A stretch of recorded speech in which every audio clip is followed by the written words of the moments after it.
Yes. Hello mga kasusgiliw. So, dito tayo sa barbershop. Magpapapogi tayo ng konti at magpapagupit. Dito tayo sa 4K Barbershop. Yan. At itong aking poging barbero. Shout out kay Tuko, kay Robinson. Yan ang aking barbero na poging-pogi, si Tuko. Yan. Tagal na kababata ko yan, talaga namang yan professional barbero si Tuko. Ayan, panoorin nyo paano yan gupit sa mga kliyente niya. Magaling yan at talaga namang hindi ka maboboring dyan kasi buong session niya ng paggugupit hindi na ubusan ng kwento. Lahat na yan ikinuwento sa iyo ni Tuko, the barbero. Ay, suskiliw. Hanggang sa kapitbahay nilang nag-away, yung ginupitan niya na pulis, yung hanggang sa nabuntis na pusa, ay lahat yan ikukwento sa iyo.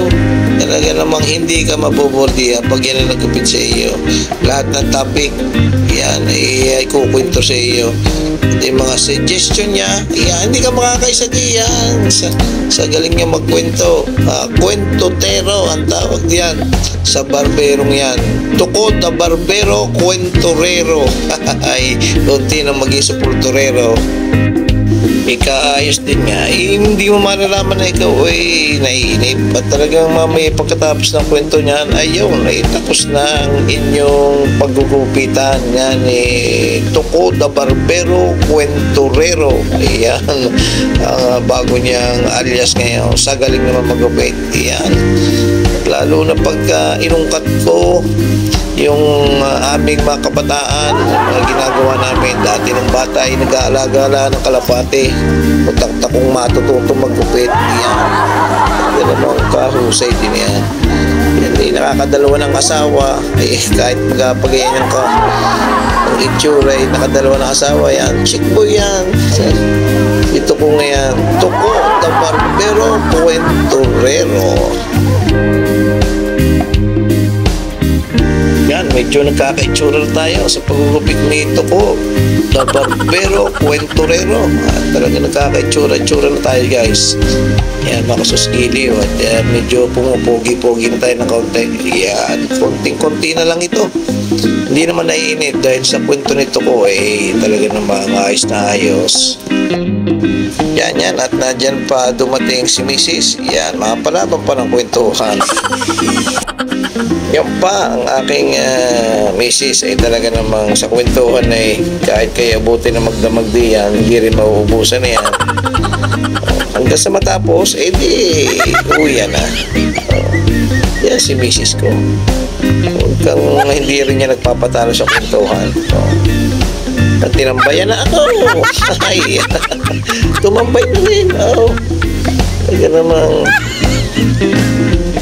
doon pa sa kalima, lumipat sa kabila. Talaga naman. Yan. Para ako ang topic ng dalawang ito. Ano yung pinagkukwentuhan ng dalawang ito tungkol sa akin. Yan. Si Tuko, the barbero, kwentorero. At si Mrs. Yan. Ay talaga naman napalaban ng kwentuhan. Dahil sa kayo walang magawa si Tuko ngayon. Una nag-uuo yan sa aking Mrs. Yan, pag hindi umuo, hindi babayaran. Ay, suskiliw. Yan, Tuko, imik pa dyan. Sabi ko sa'yo, wala kang magagawa diya sa misis ko. At ako'y nadaldal din pala din sa eksena. Nakikisabat din. Ayan. Tatambayan ako ng misis siya. Nainip na.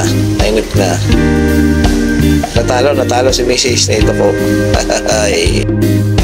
Ay, nga pala, si Mrs. nga pala bibili ng pangkulay sa aking buhok. Medyo gray daw. Gray naman ang napag-isipang imbentuhin ng kulay sa aking buhok. Ayan, titingnan natin mamaya ang itsura. Kung madadagdagan tayo ng 80% na kawapuhan. Ayan. Yan, malapit malapit na tayong matapos guys. Konti na lang, ahita na lang. At yan, pogi-pogi na.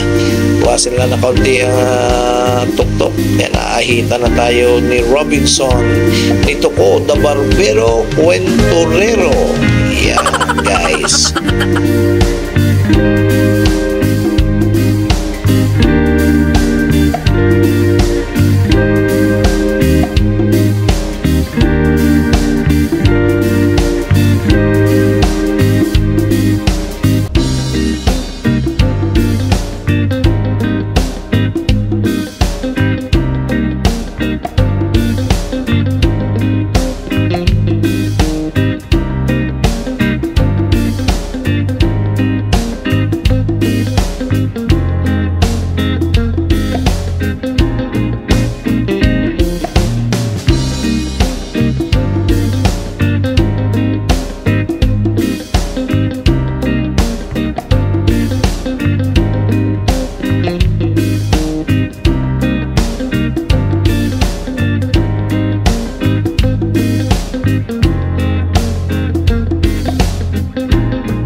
Yan na, toko, trumesbak na si Mrs.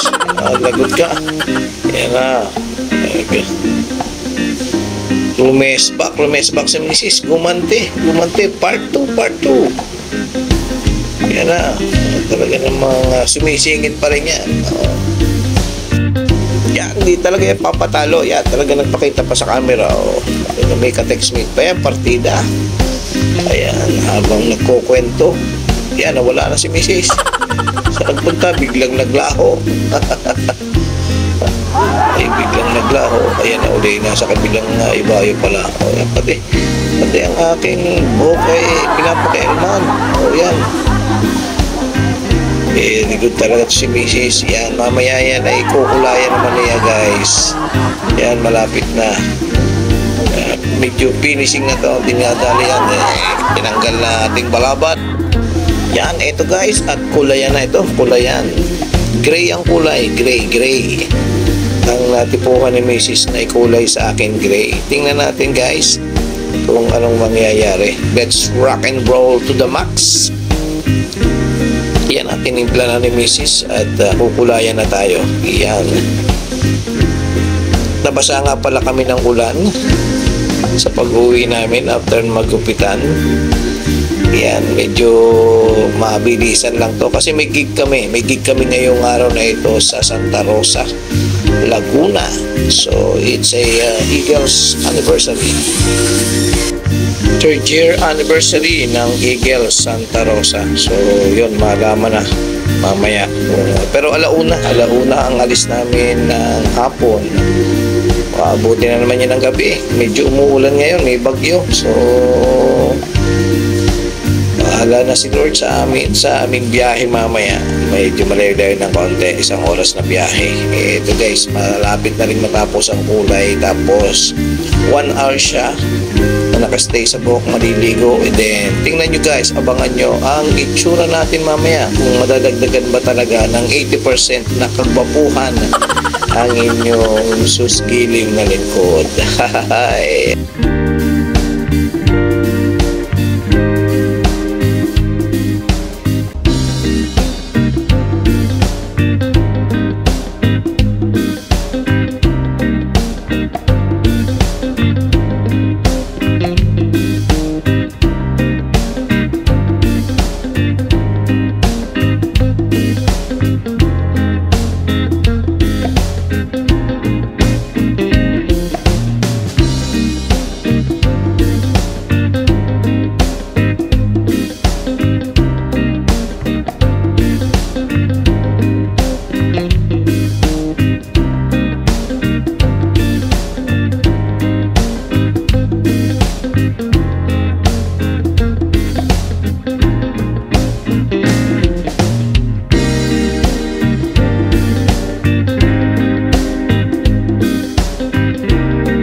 Yan guys, nilagyan tayo ng cap at 1 oras siya nakalagay sa ating ulo.